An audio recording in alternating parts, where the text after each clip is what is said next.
দেখছেন ASR news. আগুনে ভস্মীভূত হয়ে গেল কয়েকটি বাড়ি। ভগবানগোলা দয়ানগর মাদ্রাসার পেছনে কয়েকটি বাড়ি পুড়ে একেবারে ভস্মীভূত হয়ে গেল। দুপুর 2:45 নাগাদ মিলন শেখ এবং বেগম বেওয়া নামে দুজনের বাড়ি সমস্ত কিছু পুড়ে একেবারে ছাই। পাড়া প্রতিবেশী গ্রামবাসীদের সাহায্যে আগুন নেভানো হলেও সমস্ত কিছুই পুড়ে যায়। পুড়ে গেছে কাগজপত্র, টাকা পয়সা, আসবাবপত্র, জামা কাপড় সবকিছুই।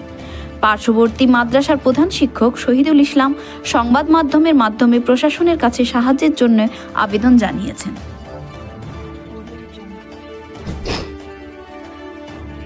আমাদের দয়ানগর মিলন কিসের থেকে আগুন লাগিয়ে গেছে জানা নাই। বাড়ি ঘরে ক্ষতিগ্রস্ত সমস্ত বাড়ি যা সামান আদি ছিল, কাগজপাতি, জন্ম সার্টিফিকেট, আধার কার্ড, ভোটার কার্ড, যাবতীয় কাগজপত্র, সোনা দানা, টাকা পয়সা সব তছনছ হয়ে গেছে।